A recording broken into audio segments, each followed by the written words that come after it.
talk about the weather before we get started.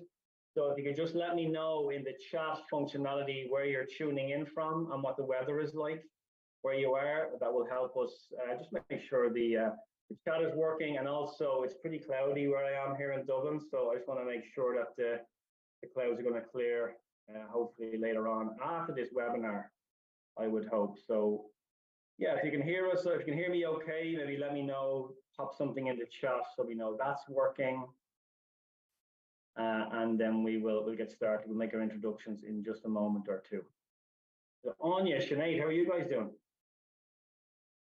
Great. Very well. The nice weather that we've had this week. Very good. You've been enjoying it? Mm-hmm. Yes. It's hard to get work done. That's the only thing I will say. As nice as the weather is, it's hard to get work done in that weather. No, definitely. Quite distracting, all right.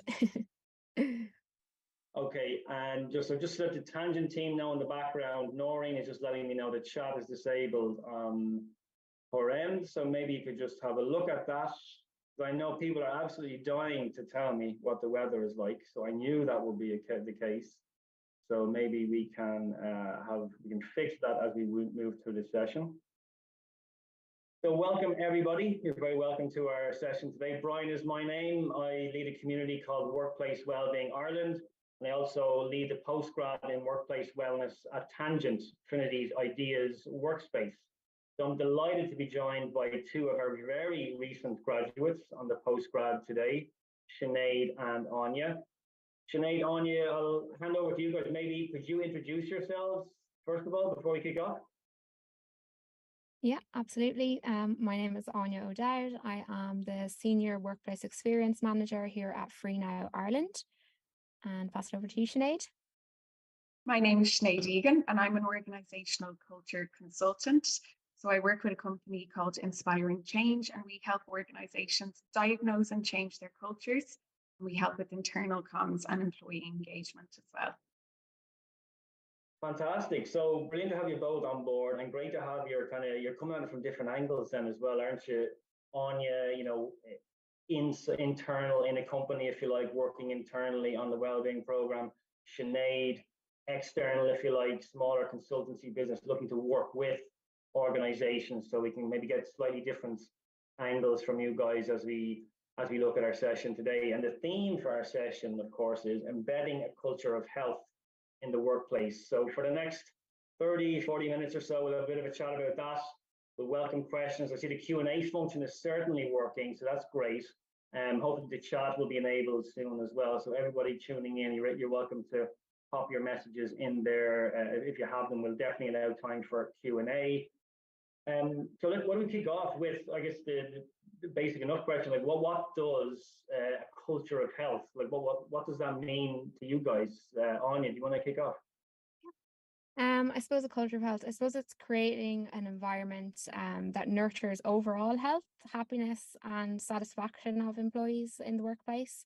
So I suppose it encompasses a range of different factors that contribute to workers' physical, mental, social, and even financial well-being, I would say. Very good, very good. Sinead? Yeah, so I would echo all of what Anya said. I think it's about organisations protecting and promoting well-being and making that a real organisational priority. So by that, I mean it should have the same importance as other strategic objectives. It shouldn't be seen as a nice to have or a tick box exercise. And I think that has to happen at two levels. So at the organisational level, having the policies, procedures, practices that support healthy behaviours. And then also for the individual, making sure that they're empowered and supported to look after their own well-being needs. Very good, very good. So an organizational level focus, but also then the individual focus is in there as well. Excellent. Okay, so that helps. And maybe on the chat or in the Q&A, again, let me know what's your own interpretation of a culture of health. I'd love to hear your own thoughts on that. It's something we speak about quite a bit on the postgrad, about a culture of health, because I guess a lot of companies out there, a lot of people, a lot of well-intentioned organizations, as I see it, they're trying to do something from a workplace well-being perspective, but ultimately what it boils down to is they're just engaged in this endless cycle of random acts of wellness. Nice stuff, but ultimately not really leading anywhere. And kind of Sinead, you were kind of touching on almost the strategic aspect of what a culture of health is.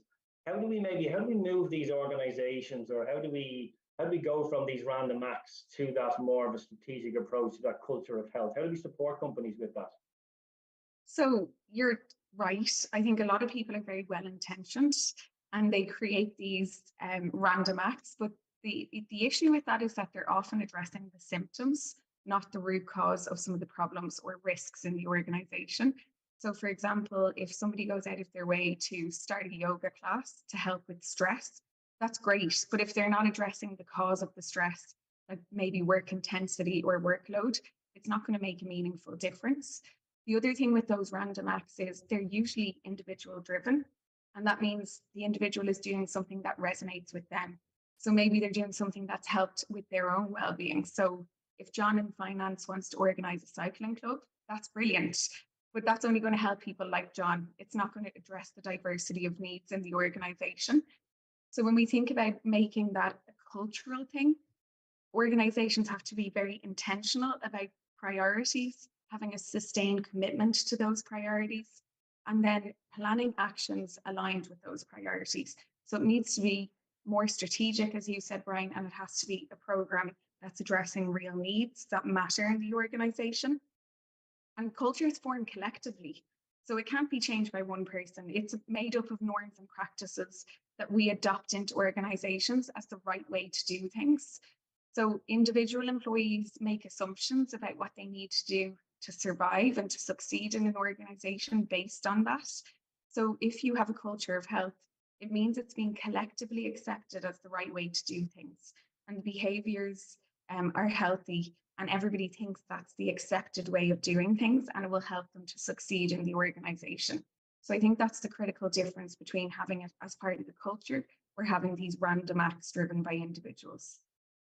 Excellent. Yeah, that does help kind of summarize it, doesn't it? Like we're all probably, John, in finance at some stage, very well intentioned, and there's a place for that as well, for the cycling club and for the yoga and stuff like that. But it's the culture, the norms of the organization. Are they supportive of the healthier choices, just the broader, healthier choices that are out there? And we're nudging people towards those healthier choices.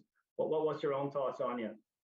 Yeah, I suppose I would have even fallen into this trap myself when I first started in Free Now in this role. I don't think people in these companies are really aware of what they're doing. I think they mean well, but yeah, it's just really not going to be something that's going to work long term. Or they also just need to start listening to their own employees. I think a lot of people will just go, there might be one person who's running this thing and be like, okay, this is what I think that we need. Maybe we need to start this. We need to start doing yoga. We need to, bring in Bresdy to talk about mental health or whatever it is.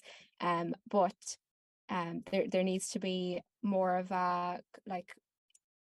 maybe a survey done for employees to see what they actually want, because oftentimes the initiatives that are run here are things that the specific person in the wellbeing role is actually thinking about, instead of asking the employees what they want and also what they might need instead. So yeah, unfortunately, it can also be like as Sinead said, a box ticking exercise. But yeah, on the contrary, then embedding a culture of health is a much larger task, requires lots of research and planning. Also, the buy-in from the leadership is a major part of it, and also getting the buy-in from the employees as well. So yeah, as part of that, having the strategic action plan too, that's a major one that needs to be looked at. Yeah, very good. And you mentioned the box ticking there. We hear that quite often, don't we? That this organization or that organization is just box ticking when it comes to workplace well-being. I don't think that is the challenge. Those companies that we're saying are, let's say, they're box ticking, they don't know that they're box ticking. That's the challenge. So how do we, as the future workplace well-being leaders, how do we educate them? And that's part of our role, I think, isn't it? If we're internal in an organization, if we're external, and it is challenging. The leader is going to tell you, the leaders in that organization are going to tell you, we have an EAP, we have our mental health first aiders, brilliant program. They've done their 2 days. So, there's no mental health issues at our organization. We're done. How do we have that conversation with those leaders? And obviously, we're not going to tell them that they're box ticking, but how do we have that conversation with them to try and bring them to the next level? So, look, there's an awful lot more you could be doing here. Any thoughts on that? I think that group is really critical because senior leaders, they have a disproportionate effect on the culture in the organization. When employees make assumptions about what's needed to survive and succeed, they're looking at those senior leaders. They're seeing what they've done. So I think it is a group that we need to pay a lot of attention to. They really have to be brought on board, and we need real buy-in and advocacy from that group. So I think you can start by making a business case, because that's how this level of the organization often works. It's what will resonate with them. And one of the frameworks that we looked at during the course, which was really helpful, was looking at what's legal, what's smart, and what's right. So start off with telling them what has to be done for the organization to be compliant, and making sure that they understand there's a duty of care as an employer, and that some things we should do because it's the right thing to do for the colleagues working with us. And then maybe one of the most impactful bits is illustrating to them the smart business case. So if we invest in well-being, we can actually see the results in terms of workforce productivity. We can see the results in terms of reducing absenteeism. And we can also have people who are happier to be here. It can help us build that stronger employer value proposition and keep people and attract new talent in as well. And that business case needs to tie into their vision and the strategic objectives so that they can see the alignment between investing in well-being and then investing in the organization.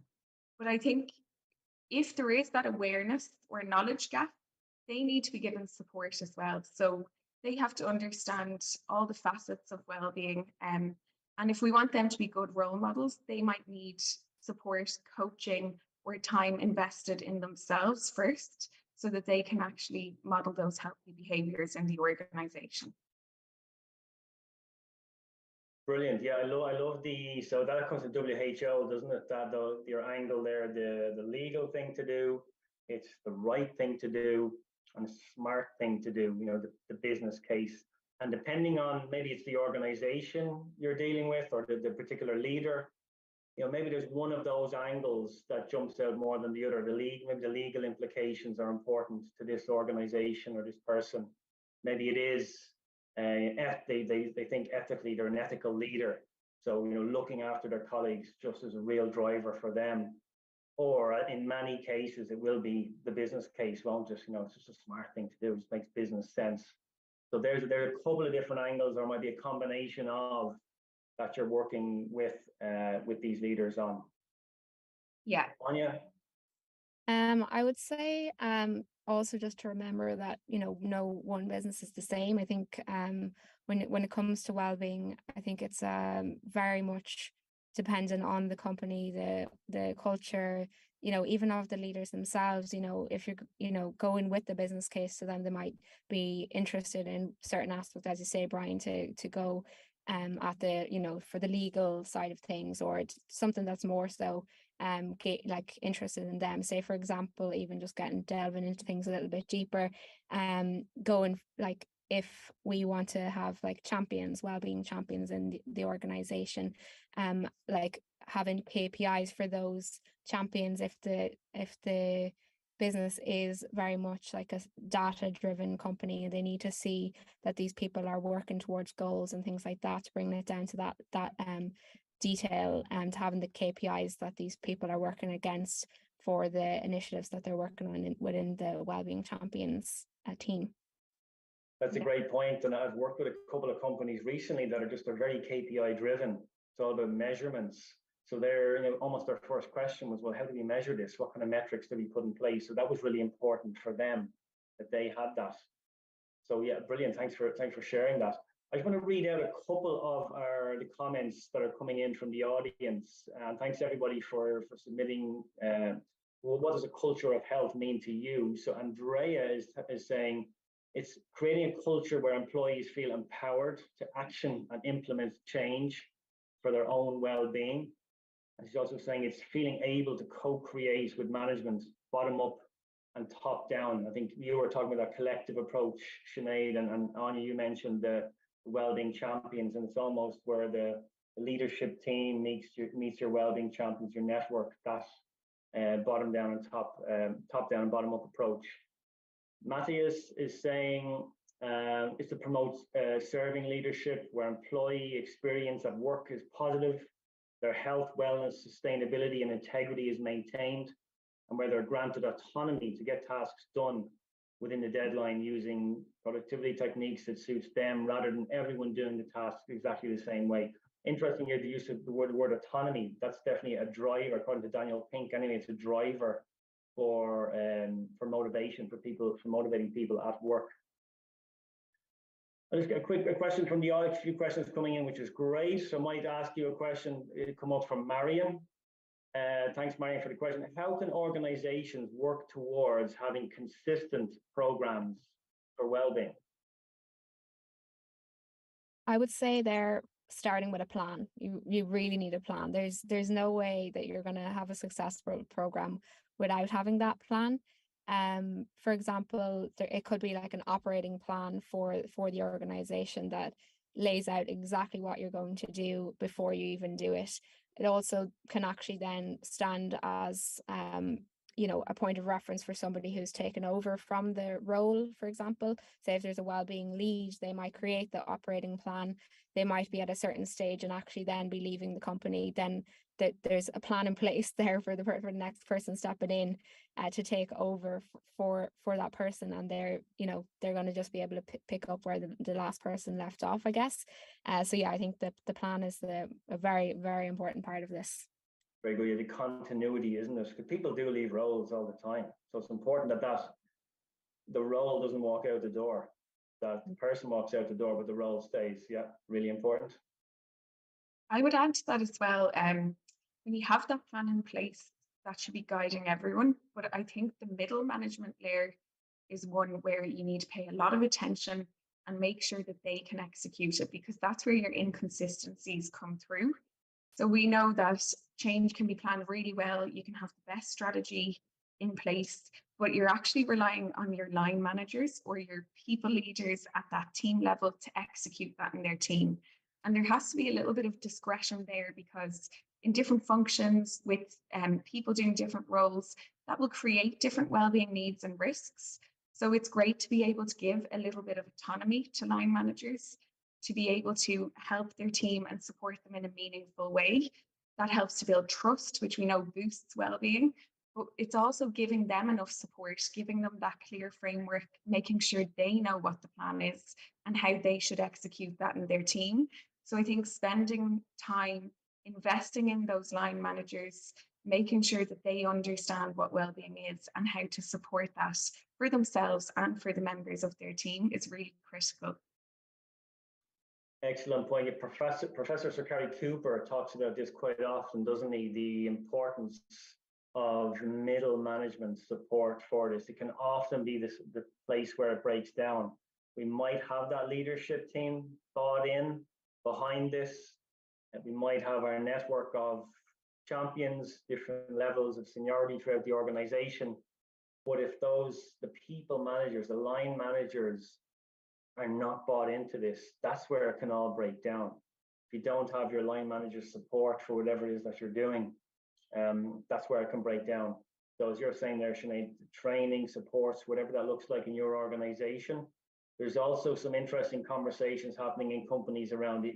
Is there some kind of a KPI or an objective that these line managers could have, aligning with, if you do have in your operating plan, if you've aligned what you're doing from a well-being perspective with the organization's objectives, that should kind of trickle down to your objective setting, for everybody, and certainly for the line managers as well. So can that be incorporated in some way? And we don't force them to have to do it, but it's something they're working towards. It's the business objectives, if you like, the well-being objectives. But that could be a way that might work if that's what works in your organization. Mm-hmm. Yeah, definitely. And I think if you're going to put an objective for those line managers, it has to be backed up with them having the support to develop that capacity. So as long as they're getting the two sides of the coin, I think that would be a good way of maintaining vigilance on that and making sure people are bought in. Yeah, very good, very good. Yeah. Here's a really interesting question from Matthias. And by the way, guys, keep questions coming, comments coming. You might have to use the Q&A functionality. I'm not 100% sure if the chat is back up and running yet. So a question from Matthias. So we spoke about maybe the business case angle. We spoke about that. So Matthias is asking, he feels like there's been a change of focus from the traditional bottom line, so the profit only, to the triple bottom line, as he's calling it. So profit, planet, people, and some also add in a fourth P, purpose. So in your experience, what initiatives have you seen companies create for this change, or have you seen any? Have you seen any? Profit, planet, people, and purpose. I actually just had an example of this. I was at a summit yesterday, ESG, so environment, social and governance. Yeah. And there was actually a speaker talking from version 1, the tech company. Oh yeah. And they actually have brought in within their pillars, they have brought in kind of this in within their well-being, like their well-being initiatives are kind of aligned as well with their social responsibilities or CSR, and even, for example, like communities, like bringing the volunteering aspect and things like that into their well-being initiatives, because we all know the importance of the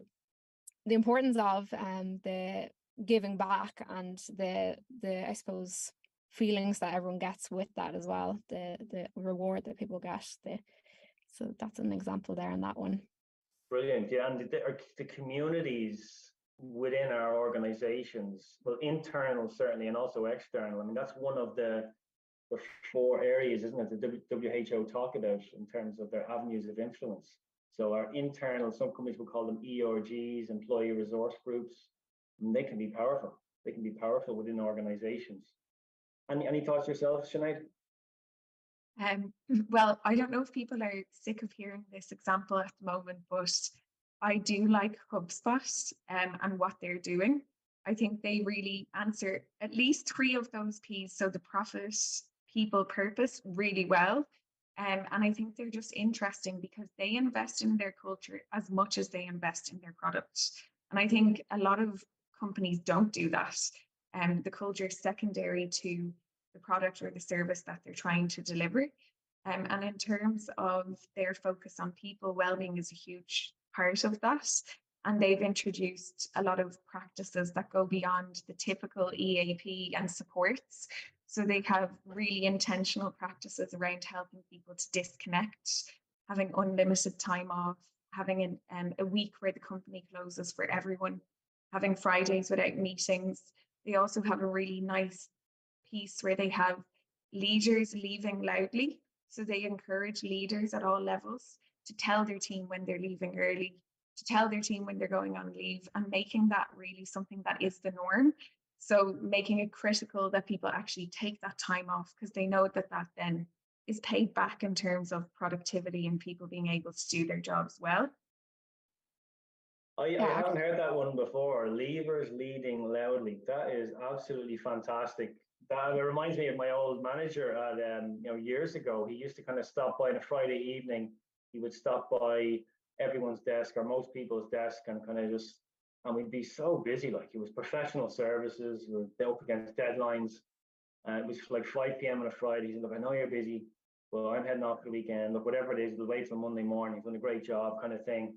It was kind of almost like your permission to leave. It was total opposite of what we've maybe heard about before and probably experienced, where people don't dare leave until the most senior person in the room, most senior manager, leaves the office. So I absolutely love that idea. Leavers leading loudly. I am definitely going to use that again. I've heard some of the other stuff at HubSpot, but that's a new one for me. So thanks for sharing that one. That actually brought up another thing that I heard about, which was from Slack.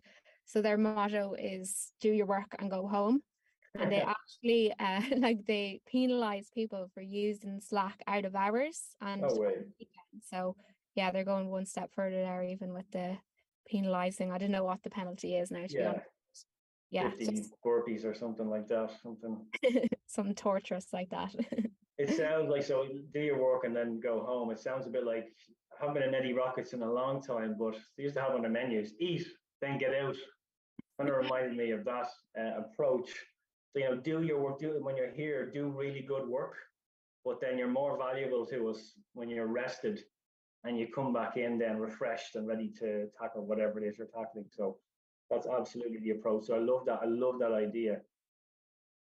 We've kind of touched on this. The culture of health. Is there what kind of practical steps are we talking about here? Is there if someone's getting started, right? They're small, medium, large, whatever the case may be.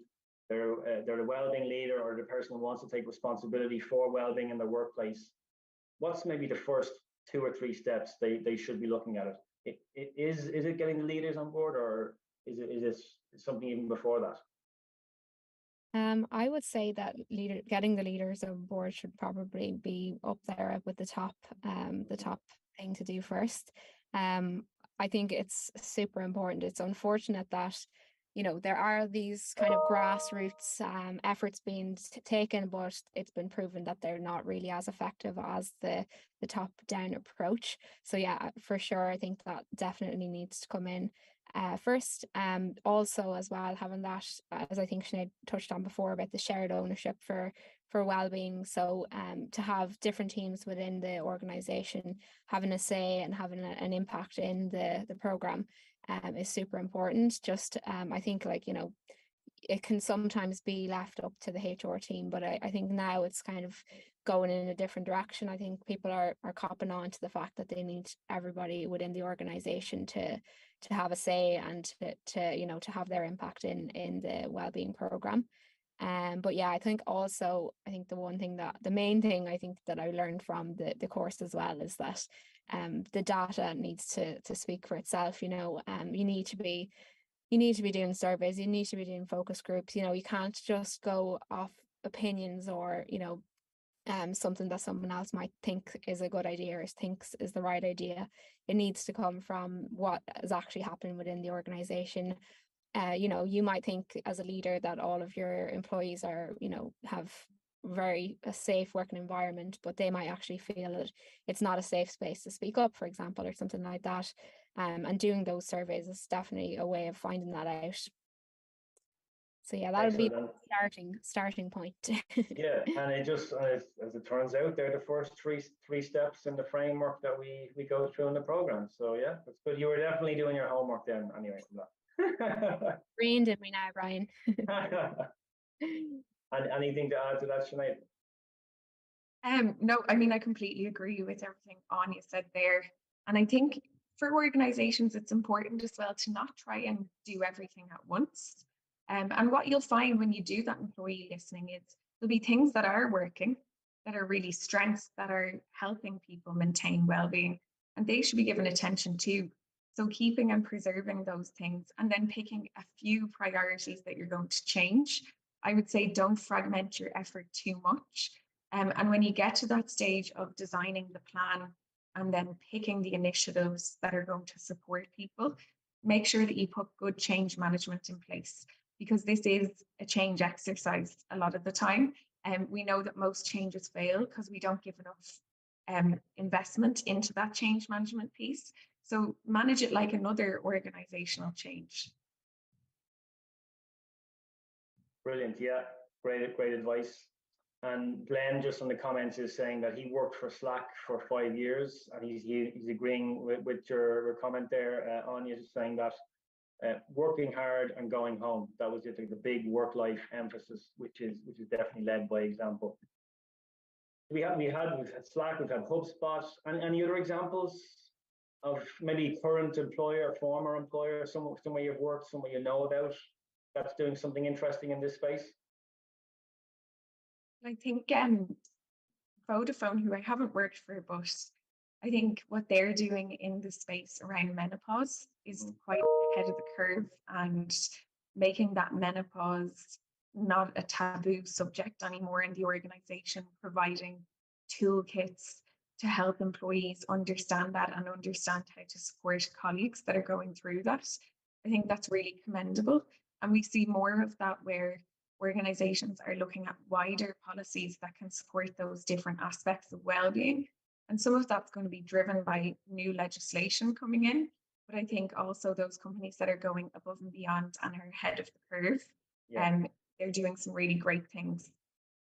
Well, if you're mentioning Vodafone, I mean, it was only last week, wasn't it? They had the carers package as well. So for anyone, an employee caring for someone, it's just an additional 10 days leave, if I'm not mistaken, included as part of your package. It could be young child, older adults, it doesn't really matter, but there's a carers package included, other supports as well. We've had, is Vodafone potentially, certainly Bank of Ireland with their domestic abuse policy as well.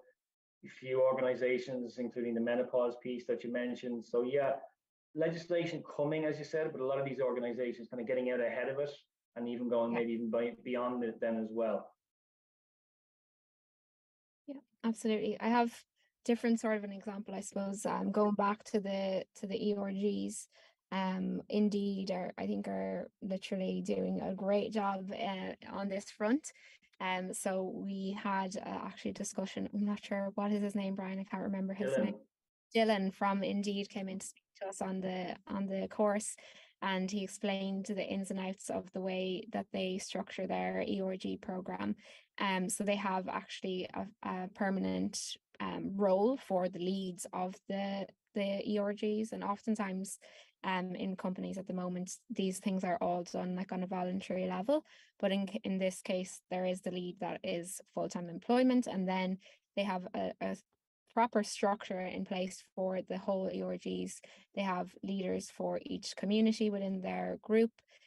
They even go as far as giving the time out of their day to focus on work. I think it's something like 10% of the time is allocated, and they're allowed and approved by their manager to work on their ERG initiatives. And then at the end of the year, they go even further when the remuneration comes into things or into the space or whatever.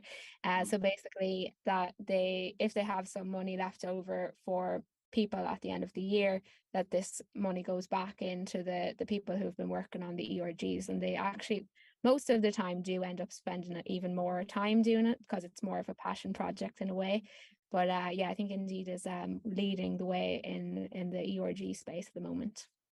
It's a pretty impressive structure, all right, that he showed us, wasn't it? Yeah, and they're only a few years into their journey as well, which was fantastic. I think it was only 2019 they started, and now they were 4 years later, and they have, was it 19? And they call them IRGs at Indeed, inclusion resource groups. It all goes back to, so inclusion is one of Indeed's 5 values that I think they renewed them in 2019. Inclusion was one of the values. That led to there's a senior vice president for inclusion at Indeed. And in fact, it all filtered down all the way through to the EMEA region. As you mentioned, a full-time community manager responsible for working with the leads across these now 19 IRGs, inclusion resource groups at Indeed, and they all have a structure, and it was pretty impressive. But a quick turnaround as well, 0 to 19 IRGs in a short period of time. So other organizations can do it as well with that little bit of the alignment with the vision, and then the leadership support and that filtering down. For sure. Yeah, no, it was a really impressive example, certainly. A few questions coming in. Antoinette is touching on, we've answered a lot of it, but she's coming at the angle from, let's say, a medium-sized organization, looking to embed that program, that culture of health, maybe doesn't have the resources of a much larger organization. Any thoughts, any suggestions there for Antoinette? I would say if you're talking about resources being money, to get creative, there is so many options that don't involve a huge budget. So You can look at, for example, EAP providers or health insurance providers often have some initiatives included in the cost of their plans. You can also look within your organization, for example, like maybe like there's a finance department in your team. Maybe there's one person on the finance team that could hold workshops for personal finance for the whole rest of the team. Yeah, let me see what else. Look internally initially. Yeah, exactly. Yeah, you never know what resources you might actually have there. And also sometimes the budgets can be caught up in other things. So like you might have a training budget there that isn't being fully utilized every year. There might be some wellbeing trainings that could be used with the remainder of the budget, or even an events budget could be, could turn into a wellbeing events budget. So yeah, and also even just for example, in Free Now here, we're doing an initiative called Tag Time, where you would tag somebody to take 2 hours out of their day to do something that is, that promotes their own well-being. So it might be like going for a walk, might be, going for a walk with their dog, going for a hike, leaving early on a Friday to go off and do, go to the beach or whatever it is. And then the next person nominates somebody else to take 2 hours out of their day to do something for them. So it works really well. And it's a nice way.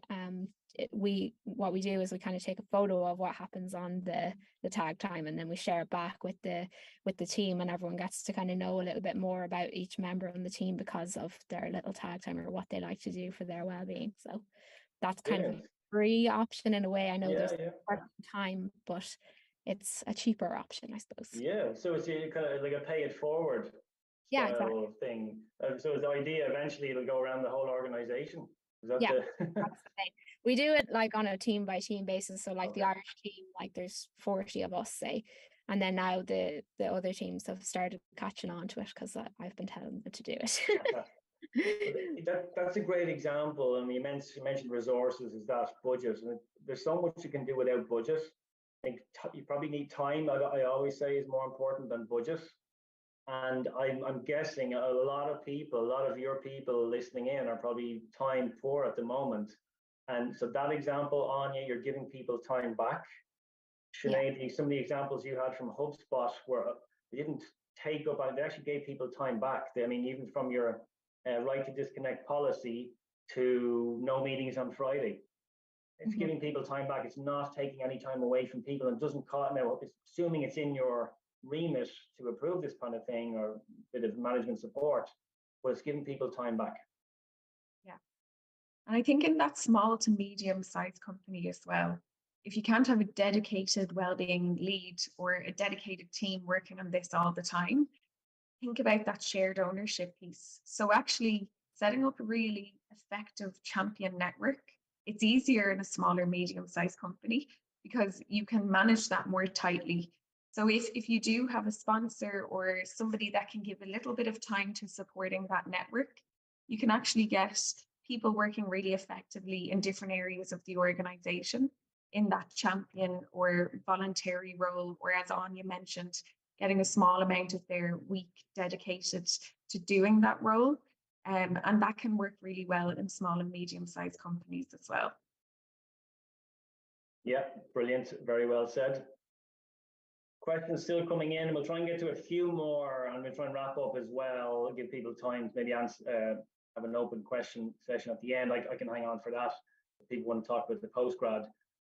Question from Susan asking, can't we use measurements from those random acts, and that's in quotes as well, to support a plan? Knowing what people feel they gain from these interventions can help paint a picture of the organizational climate. What do you think of that? 100%. So I think when you're talking about a topic like well-being, to prove a case, you should be using data if you have it, in terms of maybe some of those metrics like absentee levels, sickness levels, but then also the human stories are going to be really impactful, and it's going to really help with that education and awareness piece as well, because well-being means something different to all of us.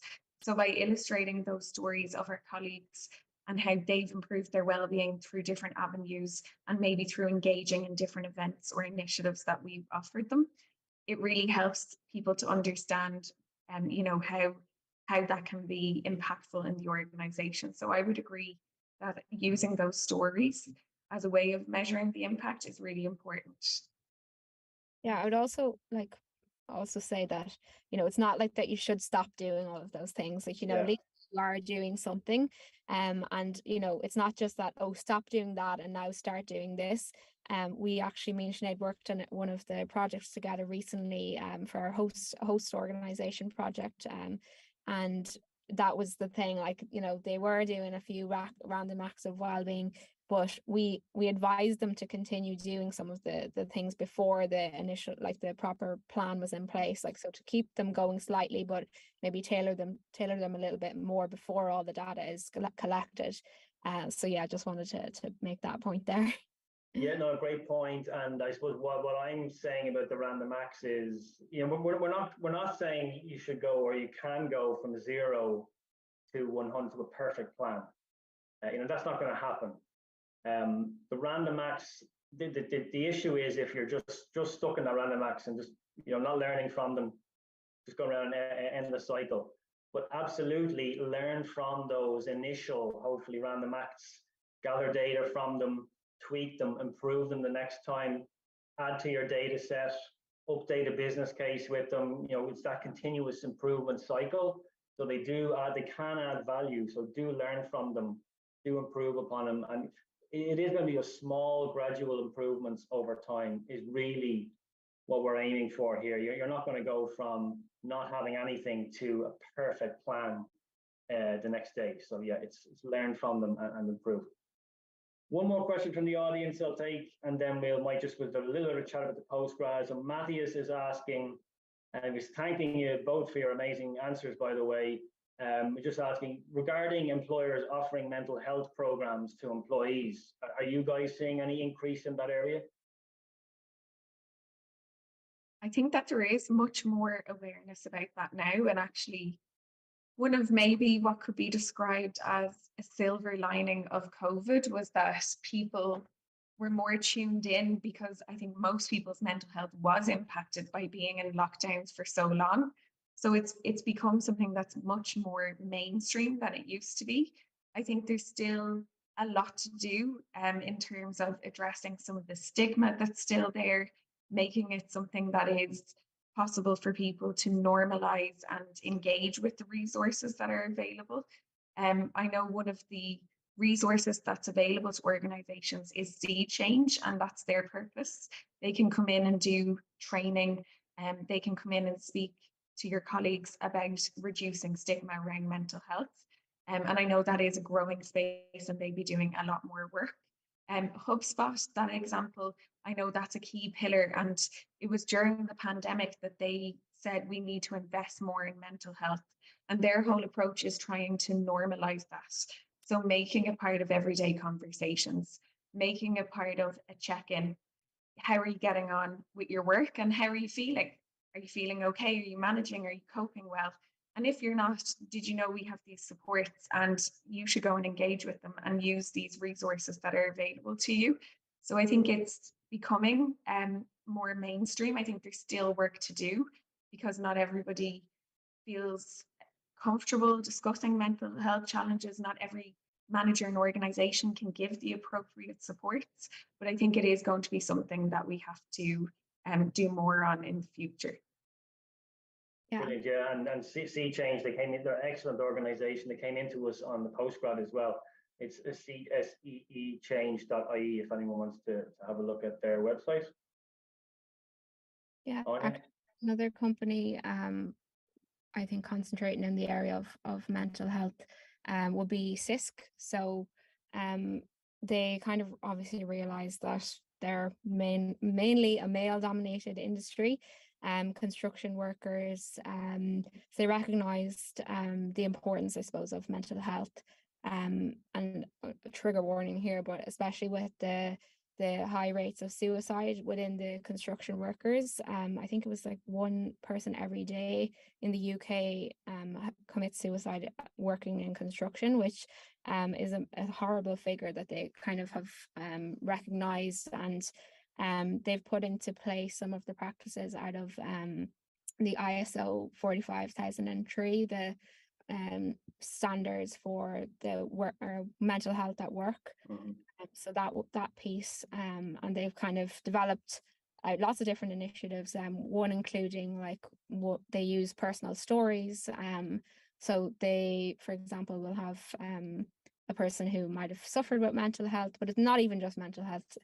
For example, like with smoking cessation and stuff like that, and they might have a person who was struggling with their mental health, and they kind of do a video that's shared among the CISC team, and especially the fact that they have so many different sites and everything like that. They also have a big wellbeing champion network as well, to make sure that they're going around to each individual site and making sure that people are aware that there's help there provided for them.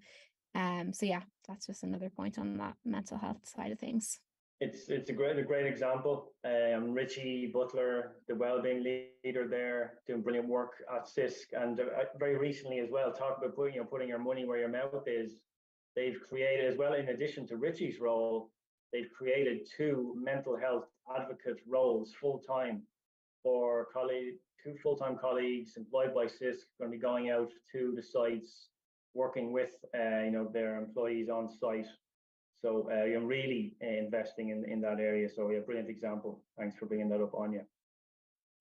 So last minute or so, we're just going to maybe just have a chat about the postgrad. And if anyone has any questions on the postgrad, I put them in the Q&A section there. I can try and answer them at the very end of the session. Last question for you, Anya and Sinead, maybe how was your own experience on the postgrad in workplace wellness at Tangent, and how is it? How are you using it, or are you using it in your day-to-day work? Yeah, Sinead, do you want to go first? Yeah, I think it was a really positive experience overall. So I found that the course was a great mix of theory and then practical application of that theory as well.